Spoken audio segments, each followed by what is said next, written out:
अस्सलाम वालेकुम viewers and welcome to कहानी पाकिस्तानी का ब्रांड न्यू एपिसोड। मैं हूं आपकी होस्ट आयशा गिलानी और आप देख रहे हैं म्यूज़िक पार्ट 2। वेलकम बैक मेरे फेलो म्यूज़िक एंथुसियास्ट्स। आज का सफ़र हम वहीं से शुरू करते हैं जहां पे हमने छोड़ा था।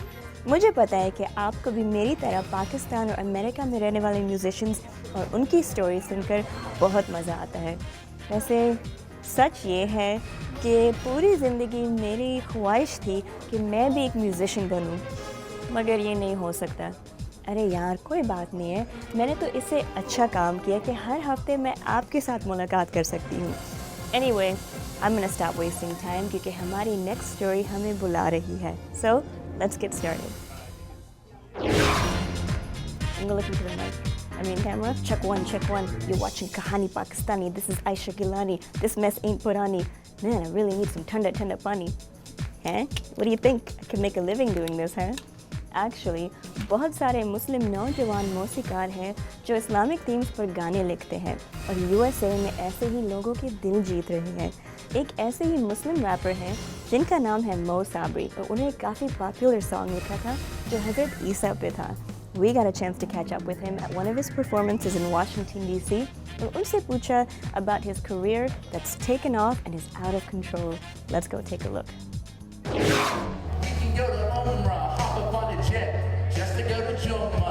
मो साबरी मक्का के बारे में एक बड़े मुनफरिद अंदाज में गाते हैं। इन मुस्लिम हार्ट थ्रॉप की बहुत सारी फीमेल फैंस भी हैं। This ain't a song about bottles in the club. Sabri के नए गानों में से एक को YouTube पर 1 मिलियन व्यूज मिले। The West they call him Jesus, in the East they call him Isa, Messiah, Christ. वो कहते हैं कि उनका गाना I Believe in Jesus east Tennessee के लोगों के लिए है ताकि वो देखें कि मुसलमान भी जीसस को मानते हैं। Son of a virgin, they say it is illogical, probably improbable, but God made it possible. I grew up in an area that didn't really have any Muslims. मैं एक ऐसी जगह पला बढ़ा जहाँ पे मुसलमान नहीं थे। फिर मैंने देखा कि मेरे इर्द गिर्द लोग हम जैसे ही हैं। मैं चाहता हूँ कि मैं अपने गानों से लोगों को दिखाऊं कि सारे मुसलमान और ईसाई भी वो एक्सपीरियंस कर सकते हैं जो मैंने किया। साबरी का गाना और ज्यादा मशहूर हो गया जब हाल ही में एक और वीडियो इंटरनेट के जरिए फैल गई।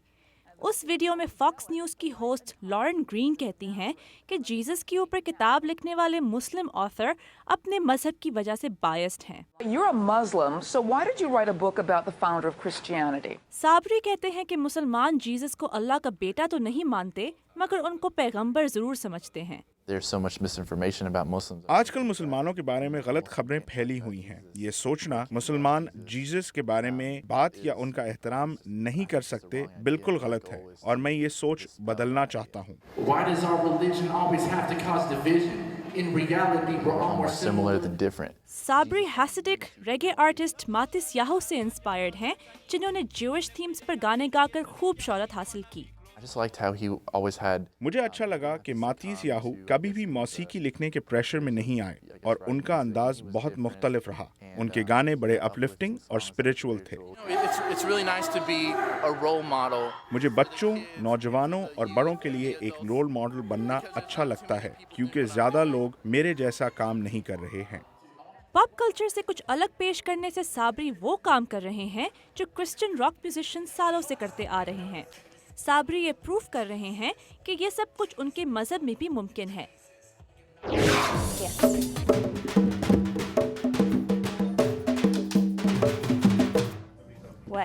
पाकिस्तानी हूँ, ऐसे ही पेंडू काम करूँगी मैं। एक्चुअली भंगड़ा म्यूज़िक का नाम सुने तो मस्ती, खुशी और फन की सी फीलिंग आ जाती है। भंगड़ा म्यूज़िक अब हर जगह नज़र आ रहा है। It's in pop music, hip hop, electronic, everywhere. Brooklyn bhangra band एक बैंड है जिसका नाम तब्दील होकर रेड बारात बैंड बन गया और अब वो दुनिया भर मशहूर है। हमने उनके साथ मुलाकात की और आपको भी मिलवाएंगे इनसे इस रिपोर्ट में।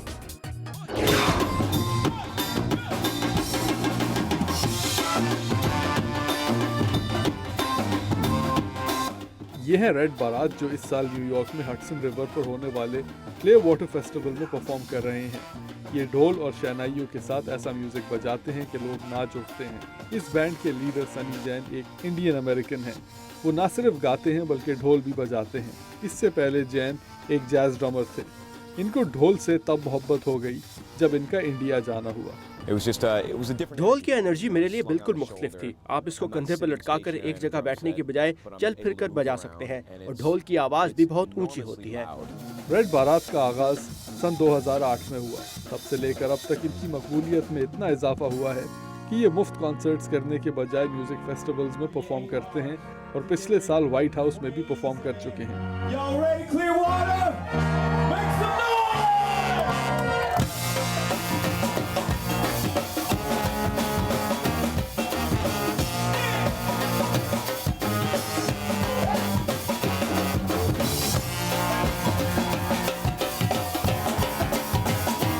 क्रिटिक्स का कहना है कि इस बैंड ने म्यूजिक की एक नई किस्म बनाई है जिसमें Punjabi dance music, new Orleans style jazz और फंक, हिप हॉप, गोगो और लैटिन म्यूजिक भी शामिल है। जेन का कहना है कि रेड बारात का हर परफॉर्मर मुख्तलिफ अंदाज में म्यूजिक पेश करता है। मैं आम जैज प्लेयर्स नहीं चाहता था। मैं ऐसे लोग चाहता था जो कि मुख्तलिफ बैकग्राउंड से हों। सनी सिंह ट्रम्पेट बजाते हैं और वो गुरुद्वारों, स्का म्यूजिक और रेगे म्यूजिक के बीच पले बड़े हैं। मीवी लालूपा बेस ट्रम्पेट बजाते हैं और रिदम एंड ब्लूज और जैज सुनते हुए बड़े हुए हैं। अर्नेस्ट स्टुअर्ट का ताल्लुक फिलाडेल्फिया से है, जहां वो एक अफ्रीकन अमेरिकन चर्च में पले बड़े हैं।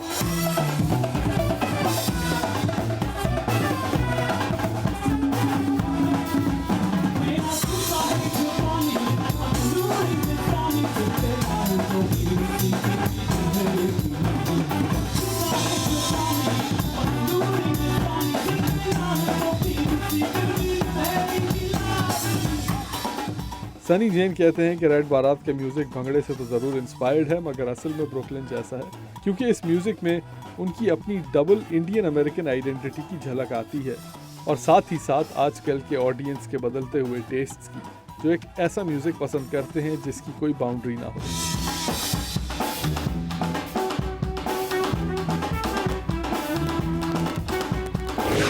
I'll be back. एक ब्रेक के बाद।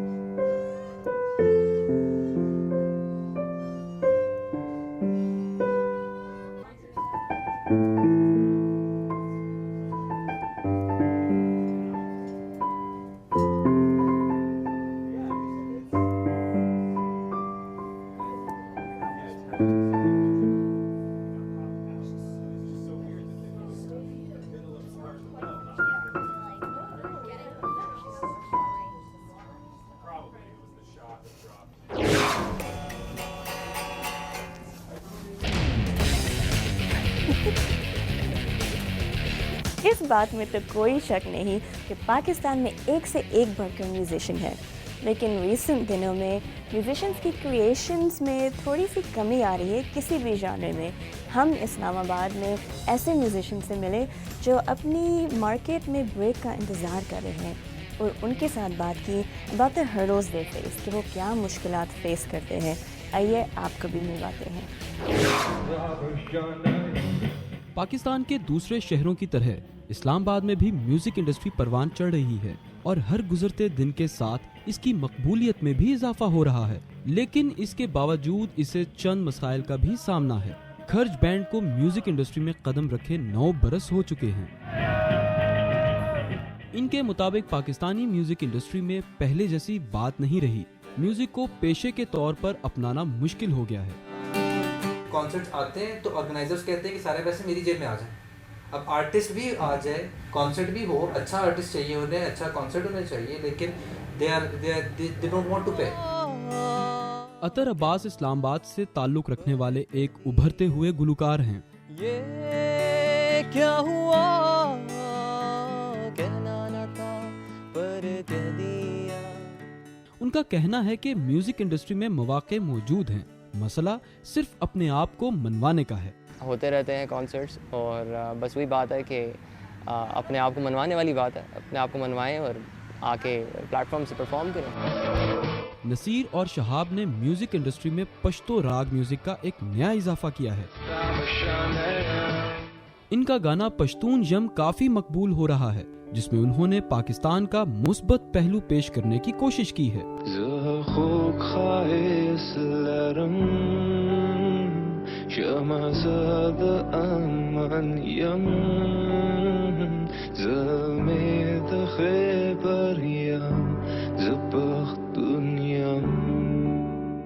बहुत मज़े का लोगों का जो फीडबैक हमें मिला। मैं इतना एंटिसिपेट नहीं कर रहा था कि ये एक कन्वेंशनल पश्तो म्यूजिक लिसनर जो होगा उसके जहन में ये चीज़ बैठेगी, लेकिन सबसे मज़े की बात, जिनको पश्तो समझ भी नहीं आई उनको भी ये गाना बहुत अच्छा लगा। सोशल मीडिया की सूरत में म्यूजिकल बैंड्स को ऐसा प्लेटफॉर्म मैसर आ गया है जहां वो अपने गानों की बिला मुआवजा तशहीर कर सकते हैं और अपने सामईन और फैन से राब्ते में भी रह सकते हैं, जबकि अतर अब्बास सोशल मीडिया को प्रमोशन का अहम जुज़ करार देते हैं। सोशल मीडिया का मेरे म्यूज़िक करियर में बहुत इम्पोर्टेंट रोल रहा है। मुझे बहुत सी अप्रिसिएशन सोशल मीडिया से मिली है। मुझे बहुत से कॉन्सर्ट सोशल मीडिया से मिले हैं। काफ़ी हेल्पफुल रहते हैं, हमें कमेंट्स मिलते रहते हैं, हमें सारी चीज़ें सपोर्ट मिलती रहती है, फैंस की, फ्रेंड्स की। तारीख गवाह है कि पत्थरों के दौर से लेकर आज के मशीनी दौर तक फनकार तबके ने अपने फन और मिजाज की बदौलत कुर्राए अर्ज पर सुख चैन और अमन की रागनी गाई है। इन बैंड्स के नुक्ता नज़र में इख्तिलाफ अपनी जगह, लेकिन सब इस बात पर मुत्तफिक हैं कि फन के जरिए नामसायद हालात के धारे को मुस्बत और बेहतर तब्दीली की जानिब मोड़ा जा सकता है। होल पाकिस्तान की अगर बात करें तो हमारे साथ बहुत जुल्म होता है। परसेप्शन जो है, वो इमेज है, वो पाकिस्तान का जो कि हम चाहते हैं वो इस वक्त है नहीं, तो उसको चेंज करने के लिए we have to do something. बहुत सारे म्यूजिशियंस बहुत वेलफेयर काम कर रहे हैं, बहुत अच्छा इमेज क्रिएट कर रहे हैं अपने मुल्क का। फनकार किसी भी मुल्क का हो, वो अपने फन के जरिए न सिर्फ अपने माहौल बल्कि इर्द गिर्द के माहौल को भी आसूदगी और हम आहंगी बख्शता है। जरूरत इस अमर की है कि नसीर और शहाब जैसे गुलकारों को आगे लाया जाए, ताकि बहुत कुछ खो जाने के बाद जो थोड़ा बहुत हमारे हाथ बचा है वो हम एहसन तरीके से अपनी आइंदा नस्ल को सौंप सकें।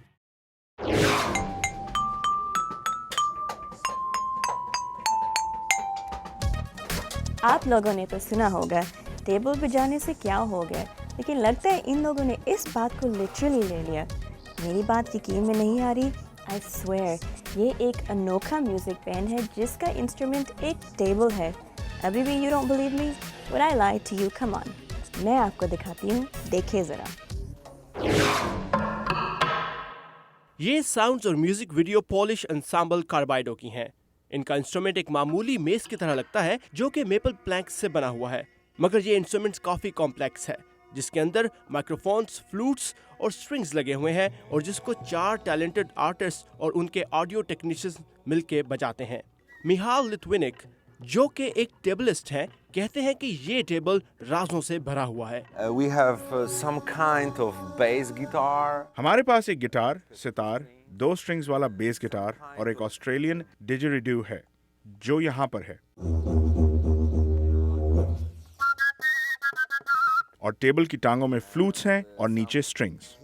इस ग्रुप ने ये टेबल 2006 में एक पोलिश म्यूजिकल फेस्टिवल के लिए एक लंबी डिस्कशन के बाद बनाया। We had a lot of ideas. हमारे पास बहुत सारे डिजाइन आइडियाज थे। हर एक के पास अपना आइडिया था कि ये टेबल कैसे बनाया जाए। आखिर में मैंने हल निकाला कि हम ये टेबल एक बलाफिन या मरिम्बा नामी अफ्रीकन इंस्ट्रूमेंट की तरह बनाएंगे। कार्बाइडो का हर मेंबर एक हुनरमंद म्यूजिशियन है जो कि दूसरे बैंड्स के साथ और अकेले भी परफॉर्म करता है, मगर ये टेबल ही उनका सच्चा प्यार है। ब्रुकलिन के बाद कार्बाइडो कुछ कॉन्सर्ट्स करने के लिए अपने मुल्क पोलैंड वापस चले जाएंगे।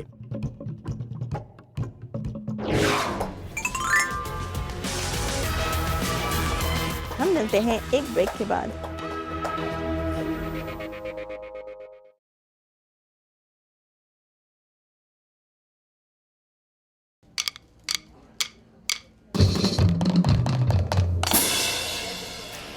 प्यार हो गया, ओ कैरल, नचांगे सारी रात, जी हाँ, मैं स्टीरियो नेशन की बात कर रही हूँ।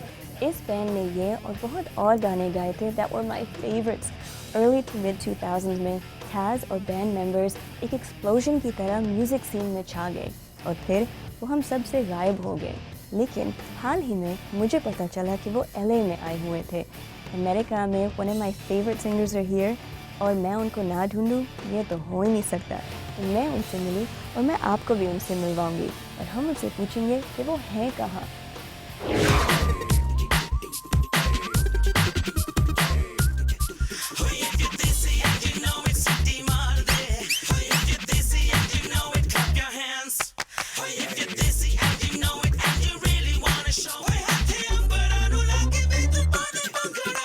मेरे जो पाकिस्तानी भाई और बहन हैं सबको अस्सलाम वालेकुम, सत श्री अकाल, नमस्कार। स्टीरियो नेशन ये कैसे शुरू हुआ था, लेकिन I mean the main thing is from the music.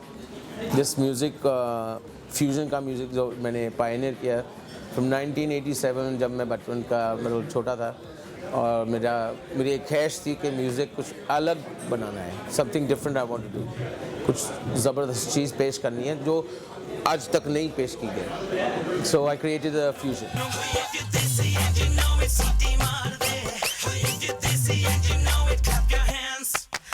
सी 1989 में मेरी पहली एल्बम आई थी।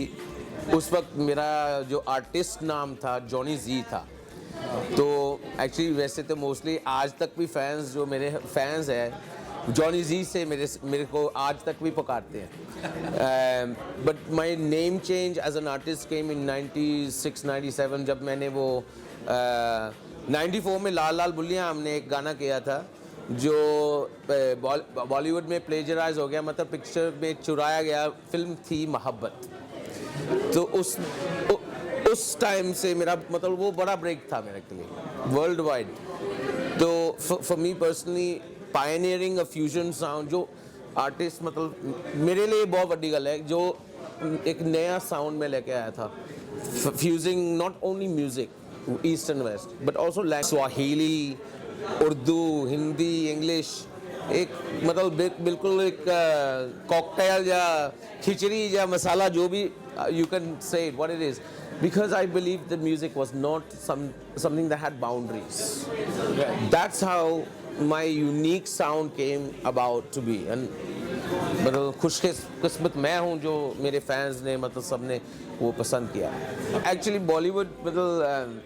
Bollywood is a very difficult industry to get into because for a foreign artist it's a very difficult industry. मेरे को पहली ब्रेक तो टीसीज ने दी थी जब मैं दारू विच प्यार मिला दिया वो गाना किया। उसमें मेरी एक शिकायत भी थी और मेरी एक ख्वाहिश भी थी, क्योंकि शिकायत ये थी कि मतलब वैसा ना होवे जैसे फिल्म मोहब्बत में मेरा गाना चुराया गया तो मेरे को कोई नाम ना निशान कुछ भी नहीं दिया गया। सो आई सेड अगर मैंने तुम बिन का गाना करना है भाई प्लीज़ मेरे को फिल्म में डाल दो और मैं खुद गाऊंगा और खुद मैं परफॉर्म करूंगा। तो माशाल्लाह उन्होंने मेरी रिक्वेस्ट पूरी कर दी थी and the audience they love the song fantastic. उसके बाद मैंने ऋतिक रोशन के लिए काम किया था, इट्स मैजिक फिल्म थी कोई मिल गया। हमारा जो स्टीरियो नेशन का म्यूज़िक है मतलब माशाल्लाह हमारे जो फैंस हैं आज तक भी हमको फॉलो करते हैं।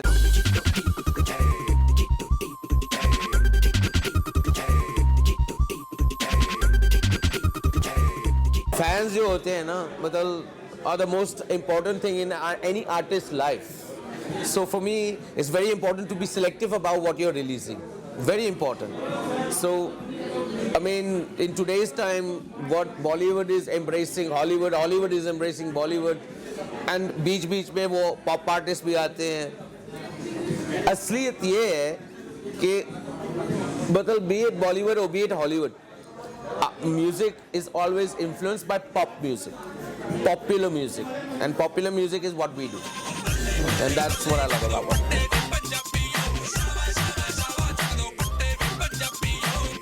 Family life is actually for any artist is very difficult.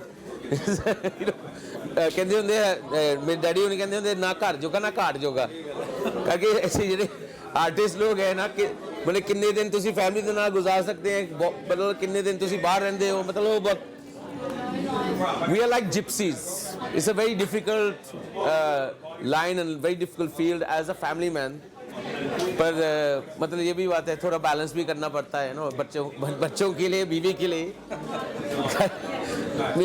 एक बात कहने की है, जब भी मैं टूर करके वापस घर जाता हूँ मेरा दिल घबरा जाता है ना, मेरा डिवोर्स होने वाला है।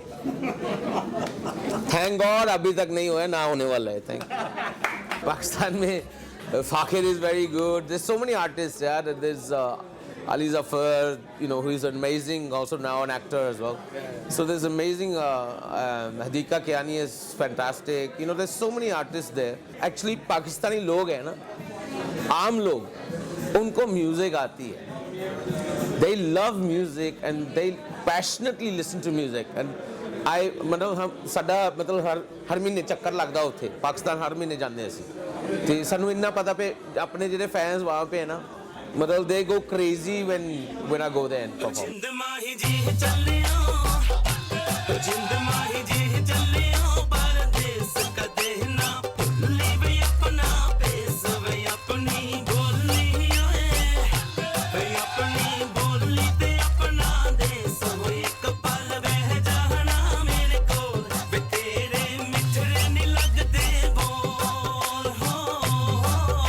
पाकिस्तान के लिए ये मैं यही मैसेज कहना चाहता हूँ कि माशाल्लाह आप सब ने मेरे को बहुत सारा प्यार दिया, पहले से प्यार दिया, मतलब कितने साल हो गए, 25 साल हो गए मेरे को, तो आज भी आप मतलब वही प्यार करते हैं। तो जब भी मैं जाता हूँ, हर महीने मैं जाता हूँ, तो माशाल्लाह आपने मेरी मतलब सपोर्ट की है एज एन आर्टिस्ट, तो मेरे लिए बहुत बड़ी गल है।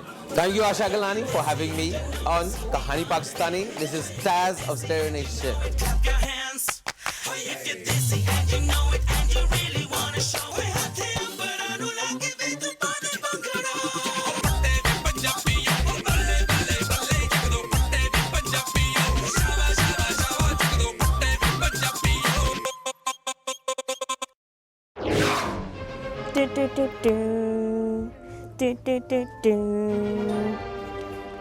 Well, hello.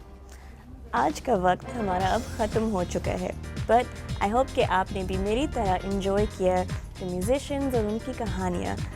You know what to do. Beethoven साहब कह रहे हैं कि हमारा फेसबुक पेज जो ये है उसको लाइक करिएगा, कीप इन टच, हमें फीडबैक देते रहिएगा। बट हम मिलेंगे अगली दफ़ा एक नई कहानी, अनोखा सफ़र के साथ। मैं हूँ आपकी host Ayesha Gilani, signing off for Kahani Pakistani. खुदा हाफिज़।